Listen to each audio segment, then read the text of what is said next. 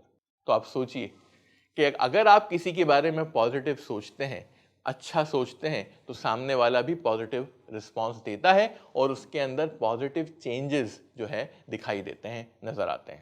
Battle of Badr, جنگ بدر میں نبی کریم صلی اللہ علیہ وسلم کہتے ہیں کہ میں دیکھ رہا تھا کہ کہیں کوئی ایسا صحابی تو نہیں ہے جو بہت زیادہ ینگ ہو اور وہ جنگ میں حصہ لے رہا ہو, کیونکہ میں نہیں چاہتا تھا کہ بہت کم عمر کے لوگ جو ہیں وہ جنگ میں حصہ لیں.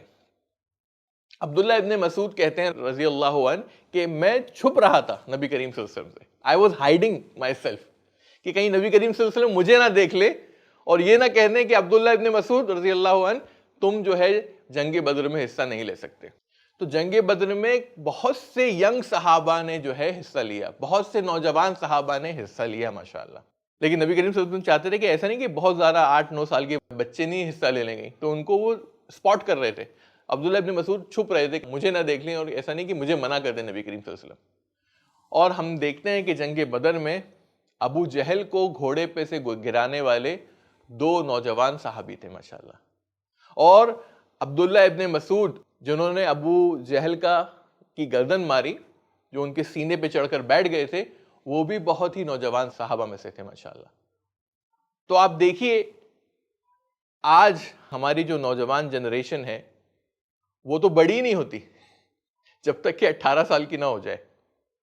اور یہ صحابہ جو تھے نوجوان صحابہ, انہوں نے جنگ بدر میں حصہ لیا, تو society treated them like that and they lived up to it. Society نے, معاشرے نے کیا کرا, ان کو جنگ میں حصہ لینے دیا, اور سوسائٹی نے یہ محسوس کیا کہ یہ لوگ کیپیبل ہیں جنگ میں حصہ لینے کے لیے, اور الحمدللہ ان لوگوں نے جنگ میں بہترین پرفارمنس دیا, اور انہوں نے یہ ثابت کر دیا کہ تم لوگوں کا جو ڈیسیجن تھا کہ ہم حصہ لے سکیں جنگ بدر میں, یہ ڈیسیجن جو تھا وہ صحیح تھا, اور انہوں نے الحمدللہ اسی طرح کے پازیٹیو چینجز دکھائے. تو جیسا آپ if you think high of people, اگر آپ لوگوں کے بارے میں پازیٹیو سوچیں گے, ان کے بارے میں اونچا سوچیں گے, تو لوگ پھر اسی معیار کے مطابق اپنا جو ہے بیہیویئر, اپنے اعمال جو ہے ان کے اندر بدلاؤ لے کر آئیں گے. تو یہ جو تھی یہ دوسری ٹیکنیک تھی جو ہم نے سیکھی چینجنگ پیپلز بیہیویئر کے تعلق سے, یعنی کہ کیسے لوگوں کا برتاؤ چینج کیا جائے. اور ہم نے دیکھا پہلی ٹیکنیک تھی کہ لوگوں کے جو بیہیویئرز ہوتے ہیں, لوگوں کے جو برتاؤ ہوتے ہیں, لوگوں کے جو اعمال ہوتے ہیں, وہ کس چیز سے جڑے ہوتے ہیں, ان کے مقصد سے. تو اگر ان کا مقصد بدل دیا جائے تو ان کے اعمال بھی ویسے ہی ہو جائیں گے. دوسری ٹیکنیک سیکھی ہم نے تھنکنگ ہائیلی آف پیپل, لوگوں کے بارے میں اونچا سوچنا, پازیٹیو سوچنا. تو اگر آپ کسی کے بارے میں پازیٹیو سوچیں گے, اچھا سوچیں گے, اونچا سوچیں گے, تو لوگ پھر اسی کے مطابق جو ہے رسپونڈ کریں گے, اور ان کے اندر پازیٹیو چینجز جو ہیں, بدلاؤ جو ہیں, وہ آپ کو نظر آئیں گے. تیسری ٹیکنیک جو ہے وہ ہے making the problem feel easy to overcome. یعنی کہ کوئی بھی بہت بڑا مسئلہ ہے, کوئی شخص آپ کے پاس آتا ہے, ارے میں بہت پرابلم میں ہوں, میرے ساتھ ایسا میٹر پیش آ گیا ہے, میرے ساتھ اتنی پرابلم پیش آ گئی, تو اس میٹر کو آپ جو ہے بہت بڑا ایشو مت بنائیے. آپ کو کام ڈاؤن, بیٹھو آرام سے, ہم جو ہے اس کو بیٹھ کر سالو کریں گے. تو کسی بھی پرابلم کو آسانی سے ہینڈل کرنا، پریشر میں نہ آنا، کول اور کام ایٹیٹیوڈ سے کام لینا، اس سے بہت فائدہ ہوتا ہے. جیسے کہ مثال کے طور پر جب کوئی بچہ گر جاتا ہے تو کیا کرتا ہے وہ؟ سب سے پہلے روتا ہے؟ نہیں، رونے سے پہلے بھی وہ کچھ کرتا ہے. کیا کرتا ہے؟ جیسے ہی بچہ گرتا ہے تو سب سے پہلے وہ اپنے ماں باپ کے چہروں کی طرف دیکھتا ہے. تو اگر ماں باپ میں سے کسی نے کہا ارے میرا بچہ، اور وہ پینک کیا انہوں نے، تو بچہ فوراً رونے لگتا ہے. پھر اس کا رونا شروع ہوتا ہے کیونکہ ماں گھبرا گئی. لیکن اگر بچہ گرتا ہے اور دیکھتا ہے کہ کچھ بھی نہیں ہوا اور ابا نے کہا چلو کوئی بات نہیں اٹھو، تو پھر بچہ روتا نہیں ہے اور اٹھ جاتا ہے. تو اسے ہم کہتے ہیں making the problem feel easy to overcome. یعنی کہ اگر کوئی پرابلم لے کے آپ کے پاس آتا ہے تو آپ اس کو اور بڑی پرابلم مت بنائیے، بلکہ اس پرابلم کو کم کرنے کی کوشش کیجیے اور اس کو ڈھارس دیجیے کہ انشاءاللہ ہم اس پرابلم کو جو ہے چینج کریں، اس پرابلم کو سالو کریں گے. یعنی کہ جب آپ اس طرح کا رسپانس دیں گے اگر ان کو، تو آپ دیکھیں گے کہ ان کے اندر پازیٹیو چینجز آئیں گے اور ان کا جو گھبرائے ہوا ایٹیٹیوڈ ہوگا وہ اپنے آپ شانت ہو جائے گا، کام ہو جائے گا انشاءاللہ. تو ہم نے اس ایپیسوڈ میں 3 ٹیکنیک سیکھیں بیہیویئر بدلنے کے لیے.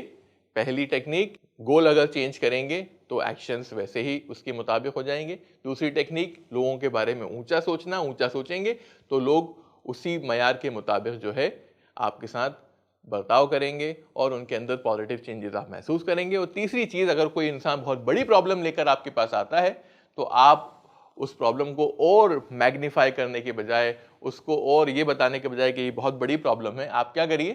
آپ اس کو بیٹھیے، اس کو پازیٹیولی ہینڈل کیجیے. اس پرابلم کو جو ہے میگنیفائی مت کیجیے، اس پرابلم کو بڑا مت بتائیے، بلکہ اس پرابلم کو کہیے کہ انشاءاللہ ہم اس کو سالو کریں گے، کوئی اتنی بڑی بات نہیں ہے.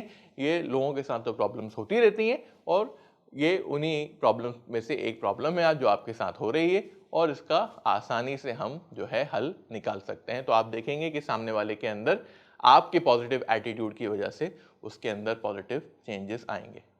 تو انہی 3 ٹیکنیکس پر میں اپنی بات کو آج ختم کرتا ہوں. انشاءاللہ ہم اگلے ایپیسوڈ میں ہم بیہیویئر کے ہی تعلق سے اور ٹیکنیکس جو ہیں، ہم کیسے لوگوں کا بیہیویئر چینج کر سکتے ہیں، اس کے تعلق سے ہم اور ٹیکنیکس سیکھیں گے جو کہ پریکٹیکل ٹیکنیکس ہیں.